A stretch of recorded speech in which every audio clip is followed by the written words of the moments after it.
Туреччина не може лишитись нейтральною в цьому конфлікті. Це заторкує життєві інтереси всього регіону. Конвенція наперед створює правові можливості для застосування заборони проходу протоками.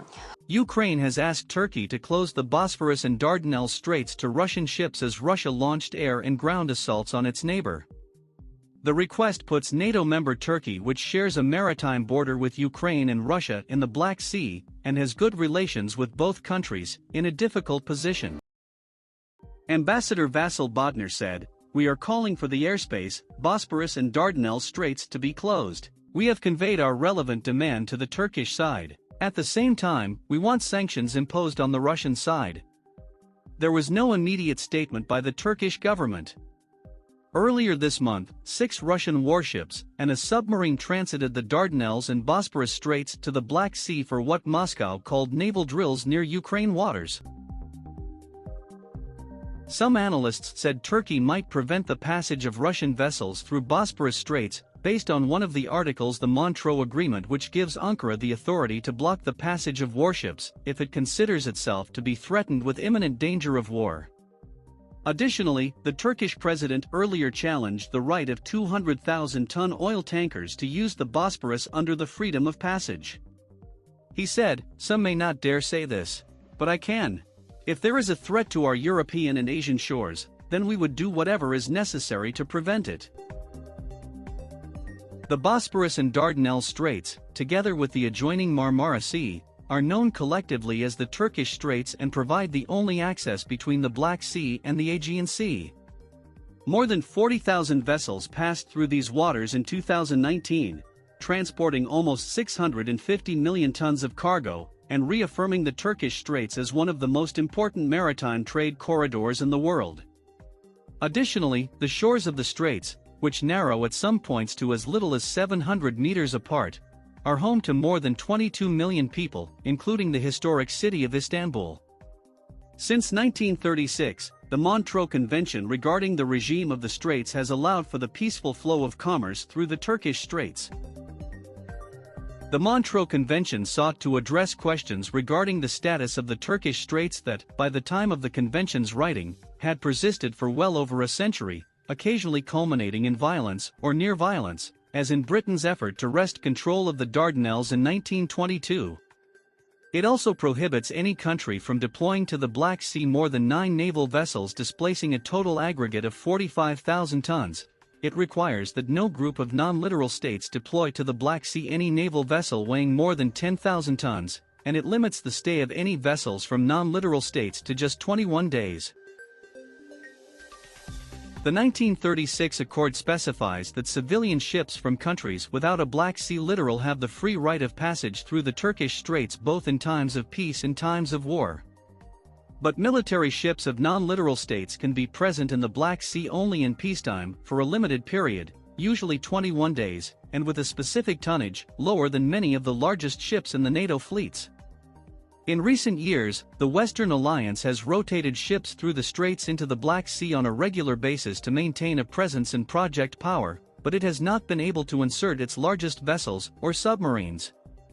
The presence of Western navies in the Black Sea has been a constant irritant for Moscow.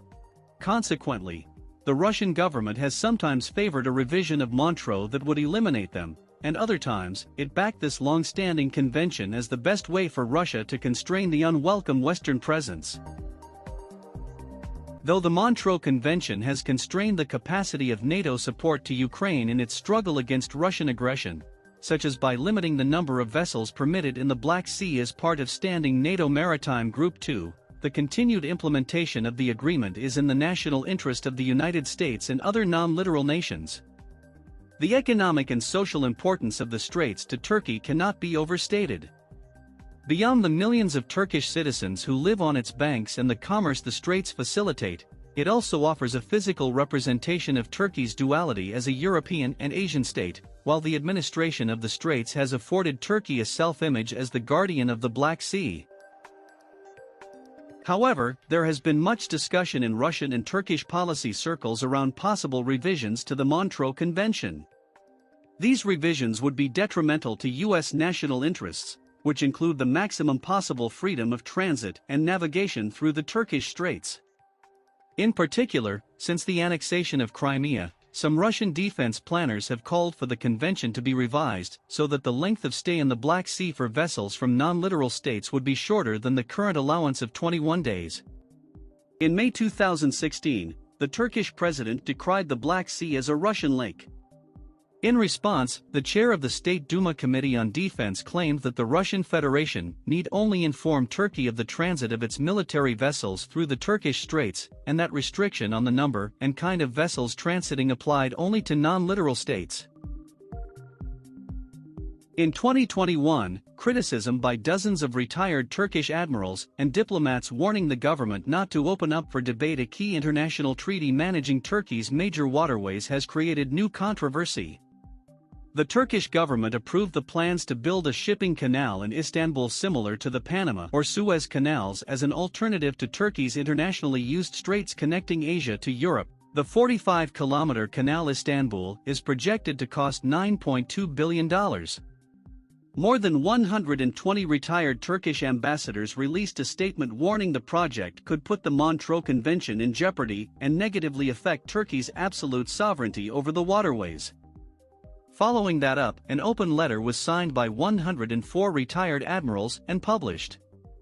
Admirals said the treaty allowed Turkey to maintain its neutrality during World War II, calling it the biggest diplomatic victory that completed the Lausanne Peace Treaty, which determined most of modern Turkey's borders.